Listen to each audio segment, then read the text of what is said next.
Now, it's one of the more controversial or debated moments in The Last Jedi, which is saying something considering there were certainly a few such moments in that film.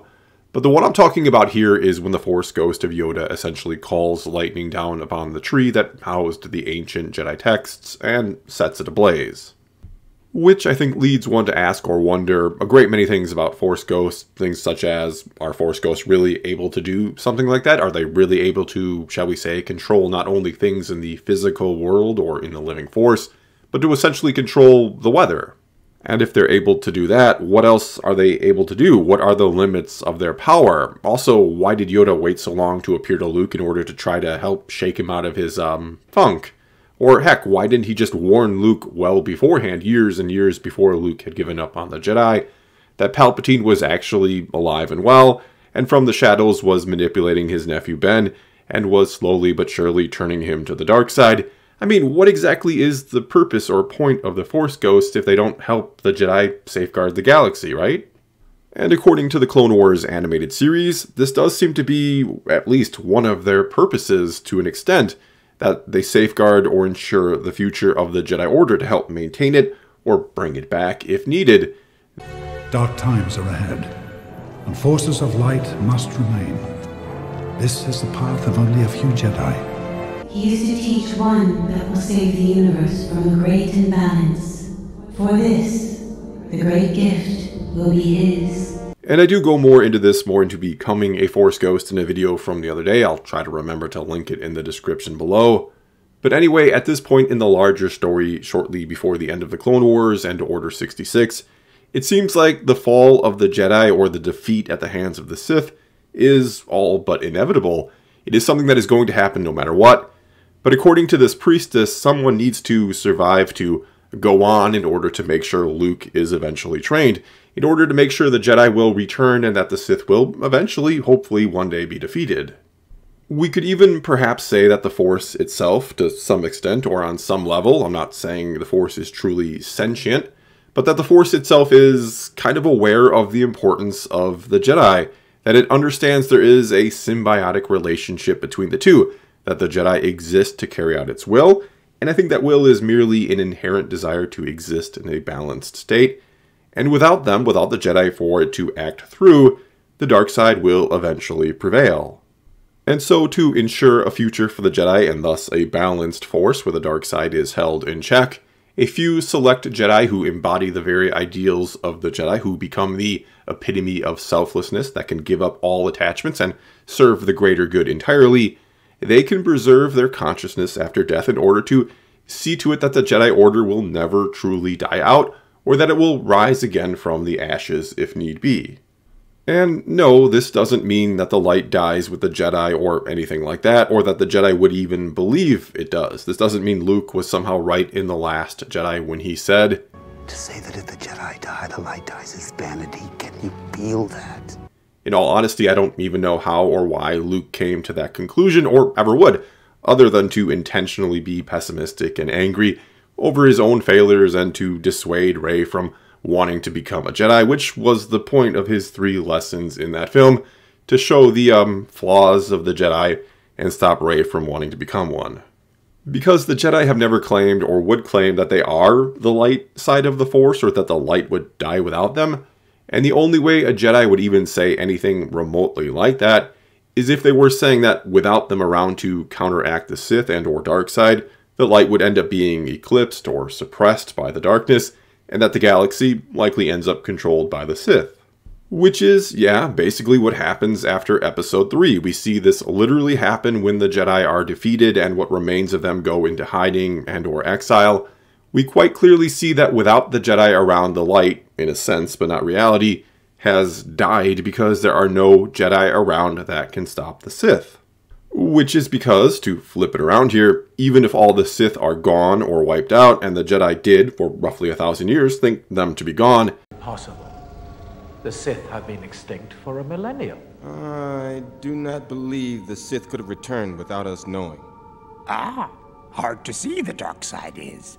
But anyway, the dark side can and will always rise again in some form, because the dark side doesn't die with the Sith. It can never be destroyed. The same way the light doesn't die with the Jedi, it can never be destroyed either. The two sides of the Force both exist completely independent of those factions. There are even factions out there that use these different aspects of the Force, regardless if there are Jedi or Sith. But the fact that the dark side can never be defeated entirely is the reason why the Jedi are needed, why it's not vanity for them to think their place in the galaxy is important, as Luke suggests them to believe in The Last Jedi. Because, again, the dark side will always return or rise up in some way, shape, or form, and something will be needed to stop it. The Jedi will be needed to stop it. Even Snoke seems to understand this concept better than Luke does in The Last Jedi. Darkness rises and light to meet it. And simply put, it's easier for the light side to stop the darkness if it doesn't have to rise up to meet it, but if it instead already exists and stands vigilant, which is the purpose of the Jedi Order, to stand ready, to use the Force for knowledge and defense, and to try to keep the balance, not to vainly parade around declaring themselves the entirety of the light side of the Force. And the true irony of Luke saying what he did is that without the Jedi around at that very moment in time, while he proclaims it's time for them to end and hides on an island, the dark side is being left unchecked and is taking control of the galaxy. He doesn't get that the First Order and Snoke, or Palpatine behind the scenes, is having such an easy time right now because there are no Jedi to stand in their way, and that without them it's never going to get better. Which brings us right back to the purpose or importance of the Force Ghosts. They're supposed to see to it that if anything ever happens to the Jedi Order, that it can be born again, that a new generation of Jedi can be found and trained to rise up against the darkness.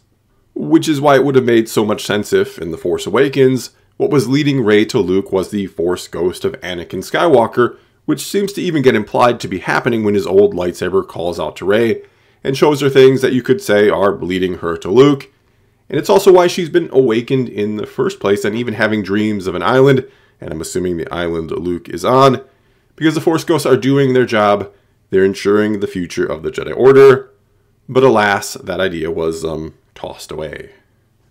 And if this is all the Force Ghosts really do, or maybe I should say are supposed to do, ensure the survival or return of the Jedi Order to stand against the darkness, it could even begin to explain a lot of other, shall we say, problems with Force Ghosts. Explain why they're not doing more or actively solving more problems. I mean, if they can show up whenever and wherever, and if they can do things like toss lightning bolts around like Zeus, or like Palpatine in The Rise of Skywalker, I guess, why didn't, say, Obi-Wan back in the day or back in the time of the original trilogy, after he had been struck down and become more powerful than you can possibly imagine, why didn't he just drop in on Palpatine and Vader one day and start chucking lightning bolts at them and end the threat of the Sith right there and then? And, well, it could be that the Force Ghosts simply cannot or will not interfere in that way. That, sure, they have power beyond your imagination, but they do not use it. That literally the only thing they do is ensure the survival of the Jedi Order, and the rest is up to the living Jedi. Which, yeah, makes for a better story or better movies than the Force Ghosts always handling every problem or giving the heads up before they even happen. This could even be why the Force Ghost of Obi-Wan shows up on Dagobah during The Empire Strikes Back when Luke is about to abandon his training and put the future of the Order in jeopardy. He even says this about the potential of Luke facing off against Vader. If you choose to face Vader, you will do it alone. I cannot interfere. And he could be saying this because even though he maybe technically could interfere and toss some lightning bolts around, it goes against the rules of being a Force Ghost he abides by, that he can only interfere when it comes to the, again, future of the Jedi Order merely surviving. And when you really think about it, the only times Obi-Wan shows up and talks to Luke in the original trilogy is when it more or less has something to do with his training and or the future or survival of the Jedi Order. The first time Luke ever encounters in any capacity or hears Obi-Wan is when he's told to run aboard the Death Star.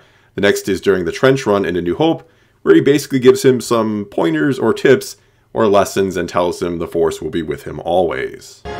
Remember, the Force will be with you, always. Moving on then to The Empire Strikes Back, the next time he comes to Luke is on Hoth, when Luke is basically dying in the snow, and tells him to seek out Yoda, the Jedi Master who instructed him. He's telling him where to go to get trained. Then, while on Dagobah, it's only when Yoda starts talking about not training Luke that Obi-Wan shows up again and starts arguing in favor of Luke being trained. I cannot teach him. The boy has no patience. He will learn patience. The time after that is when Luke is about to, again, abandon his training by running off to save his friends. Only a fully trained Jedi Knight, with the Force as his ally, will conquer Vader and his Emperor. In Return of the Jedi, then, Luke gets visited by Obi-Wan after Yoda dies, and after Yoda has told him there's another Skywalker or another potential Jedi to be trained out there that Luke needs to find or be aware of and to train. You can't go on alone. Yoda will always be with you. Obi-Wan. And the final time he sees Kenobi or any of the Force Ghosts before The Last Jedi, that we know of anyway, is then at the end of Return of the Jedi, which I suppose could have been something to do or had something to do with him training or encouraging him to go on and now train other Jedi.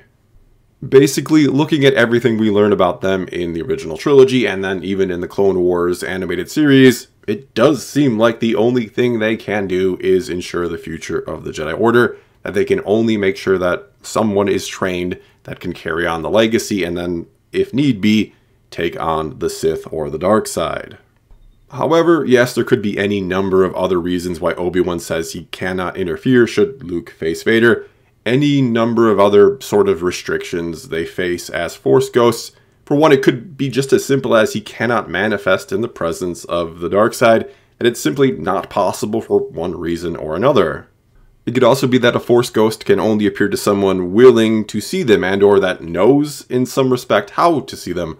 I mean, Leia doesn't seem to see any of the Force Ghosts at the end of Return of the Jedi, and she is, of course, strong with the Force herself. Either way, even without her being Force sensitive, it doesn't seem like Leia can see them for one reason or another, nor does it seem like anyone else at the party could see them. So is it then a choice of the Force Ghosts who they let see them, or is it simply that only Luke is able to see them, or they're only able to manifest for Luke? However, if Luke is somehow part of the equation or part of the ability to manifest, or they can draw on him somehow to make it happen, wouldn't they still be able to call lightning down regardless of who can or can't see them? And this is a big part of the reason why I think it would have been best to not have Yoda call lightning in The Last Jedi. It just leads to questions that don't have easy answers. Even though, in all fairness, it's not the first example of a Force Ghost manipulating the real world. And no, I'm not talking about Obi-Wan sitting on a log in Return of the Jedi. I'm talking about Qui-Gon's Force Ghost being able to, basically, move the furniture around in the Clone Wars when first coming to Yoda. Which, yeah, is on a much different level than lightning bolts. I'm not saying moving a few things around is the same thing as altering the weather. In fact, I don't think they're even close to the same thing. Only that, yes, it's not the first sort of control of the real or physical world or living force we've seen out of the Force Ghosts. But what is interesting or worth questioning about this is when exactly Qui-Gon comes before, or finally comes before Yoda, to set him on the path of becoming a Force Ghost, which is towards the bitter end of the Clone Wars, and, as talked about before, it's apparently after the point of no return, or some kind of tipping point, that some kind of tragedy or defeat is now inevitable, which perhaps ties back into their purpose, that all they can really do is ensure the survival of the Jedi Order, and that is it. With each day the Clone War wages, evil is growing in its power. What you felt in the cave is merely a portion of what the dark side now holds. I mean, Qui-Gon's been a Force Ghost for over 10 years at this point, so why not show up sooner? Why not show up the next day after he'd been killed in the Phantom Menace and tell Yoda, hey, Palpatine is the Sith Lord? I mean, Obi-Wan was talking to Luke less than a minute after his death in A New Hope. Run, Luke, run! And yeah, as talked about before, that makes for a bad or non-story, so there's that reason. But that doesn't answer the question in story or in universe. That doesn't explain why the Force Ghosts don't do more. However, there might be an explanation, one that ties into where the Force Ghosts exist, which gets told to us by Qui-Gon in Clone Wars. See the future. You can. I exist where there is no future or past. And so, keeping in mind they exist in some place that is non-linear, it could be that there are only certain times and places that Force ghosts can even manifest. That, for a lack of a better way of putting it, they have to go with the ebbs and flows of the Force. And since the future is always in motion, it could be that they exist in a place where only the past and present are truly set in stone, and that there are nearly infinite futures, and they cannot know which will come to pass until it's basically upon them, until they are past some kind of tipping point, like I've talked about before, and that they refuse to interfere until they absolutely must, tying into the whole knowledge and defense thing. But tell me why I can't... No, there is no why. And for this, what Force ghosts can do, there is no why beyond that. There is no questioning why it works the way it does or why they follow this rule. Basically, the Force ghosts avoid interfering until they absolutely have to, until the galaxy itself has passed, again, some sort of tipping point where the darkness is all but inevitable. And even then, they can only try to ensure the future of the Order. They can only hope victory is at the end. And yeah, I know that's a pretty dumb and or terrible system that doesn't make a ton of sense when you really stop and think about it, but it does explain why Force ghosts don't do more. It does explain why Qui-Gon can't tell Yoda who the Sith Lord is. Know you who the Sith Lord is? I can only show you a place where the answers will be revealed to you. It could even be or explain why it took Obi-Wan years to finally send Luke to Yoda on Dagobah for training, that he was giving him time to figure it out on his own, and only after it reached a certain point was he then able to intervene to make sure Luke eventually got trained, and that the dark side would hopefully be stopped. It also then, for better or worse, can explain the sequels and why Luke is never told about the return of Palpatine or what is happening to Ben right under his nose, how he's being manipulated to the dark side, until it is all too late. And that's because, to sum it up here, they simply cannot or will not interfere that much, even though they apparently have the power to call down lightning. Because if they did do more, if they solved all the galaxy's problems, if they prevented the dark side from ever rising again, well, that's completely controlling fate and destiny, and that is not what the Force is all about. That is not what Star Wars is all about. Not to mention, if they did those things, there would be no Star Wars, because there would be no stories to tell. Well, that's all I've got for you this time. Now it's your turn to tell me what you think. Take to the comments below and tell me what you think is up with the Force Ghosts. What are they capable of? When can they or can't they interfere? And what rules do they follow? Or is it just all up to the ebbs and flows of the Force? Whatever you think, leave a comment below and let's talk some Star Wars. And until next time, thanks for watching.